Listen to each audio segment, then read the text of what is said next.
Hello, everybody. Welcome once again to Wednesdays with Larawana. Every Wednesday right here on CannaWannaBuy.com, we bring you the latest information on adult use and medical marijuana from all over the globe. Now, we've talked about edibles before, but we can't be more strongly that you need to educate yourself. So here's another article, this one by Philip Smith of Alternet. 5 things you should know before biting into that marijuana munchie.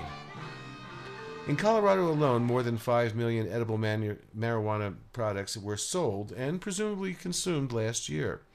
Edibles didn't go on sale in Washington state until mid-year last year, but they're reportedly going gangbusters up there too.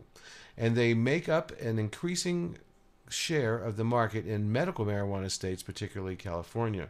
But edibles can be problematic.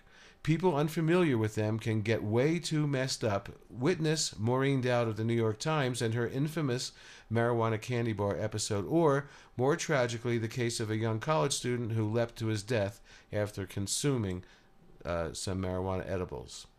Part of the problem is simple ignorance on the part of naive edible users, but even the most sophisticated cannabis aficionados don't know that much about how and why they work.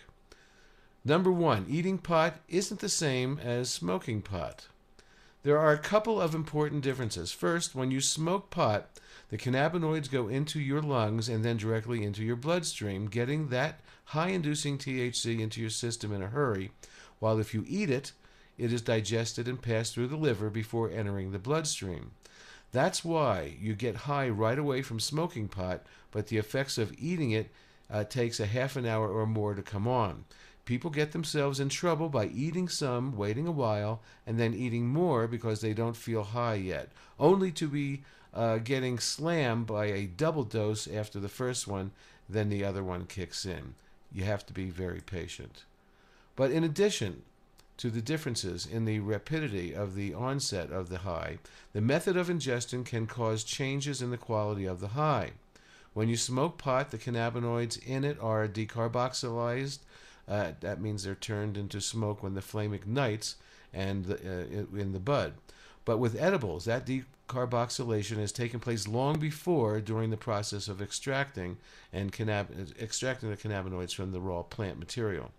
Depending on the method of extraction, that process could alter the composition of the cannabinoids in a way that simply smoking them doesn't. Number 2, most edibles don't come from individual plants. When you smoke a bud of marijuana, you are smoking actual plant material from an actual individual plant. Or if you buy a big bag of weed, you're either getting buds from one plant or buds from plants that are the same variety and are generally identical clones. But when you're consuming edibles, you're typically consuming your pot in the form of cannabis oils added to the food recipes. Since the buds are desired in smoking market, edible manufacturers use the clippings and trimming previously considered a waste product to make their oils. And not only does that trim not come from a single plant, but it doesn't even come from the same strain or even the same subspecies, meaning indica or sativa. It may be theoretically possible to limit batches of trim to one strain, but that's not how it's done now. Instead, manufacturers buy trim in bulk from multiple growers who bag up the clippings without regard to strain or type. You won't find edible products advertising OG Kush brownies or sour diesel gumdrops because the trim they buy is a mix, so you can't count on any strain-specific effects with these products. Number 3, and trim isn't the good stuff anyway. Trim used to be considered a waste product for a reason. While it contains cannabinoids, it doesn't have nearly as much as the buds themselves. It can get you high, just not as high, or it takes more to get you high. Using trim as the basis for cannabis in edibles is like mass-producing cheap vodka from potatoes, as opposed to making a fine whiskey from carefully selected and cared for grains. And because trim is, even now, a relatively low-value byproduct of bud production, it doesn't get treated with care or attention by growers. Bags of trim can contain hairs, rubber bands, and other debris, and they can sit around on shelves for weeks or months while growers tend to more profitable manners. The longer it takes, the longer it sits for THC degrades into other less high-making cannabinoid compounds. Number 4, it's not just weed, it's food too.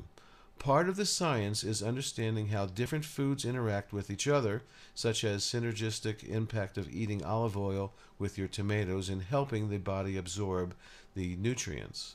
People manufacturing marijuana edibles have to be not only cannabis scientists, but also food scientists. The problem is, the science isn't there yet.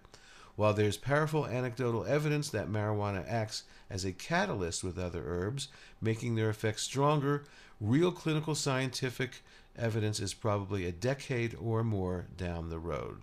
And number 5, the science of edibles has some catching up to do. Despite roadblocks to research in this country, scientific interest in marijuana has been accelerating here and abroad for decades now. But that research has been aimed primarily at smoked marijuana, and we know way more about how smoked marijuana works on the brain and body than we do about marijuana edibles. That's because popular interest in edibles is a very recent thing. It's a market segment that bubbled up in the medical marijuana states in the past couple of decades, but didn't really take off until legalization, particularly in Colorado, gave it a giant push. In the meantime, it's up to consumers to exercise reasonable care, start small, wait long enough for it to kick in, then see how you feel. Then proceed with caution. It can be a great use, edibles, in the medical field and for adult recreational use as well. Obviously much better off than alcohol, but you need to be very, very careful. Even people like myself who have been eating edibles for over 40 years can have a bad experience, and that's why testing and labeling is so important. That's it for this week's Wednesdays for Larawana. Don't forget, every Wednesday we're here for CannaWannaBuy.com. They have great products, great prices, fast shipping, CannaWannaBuy.com. Don't forget my weekly medical marijuana radio show, a new show loaded up every Saturday night at 7 p.m. Mountain Time. That's it for this week. Peace and love, everybody. Peace and love.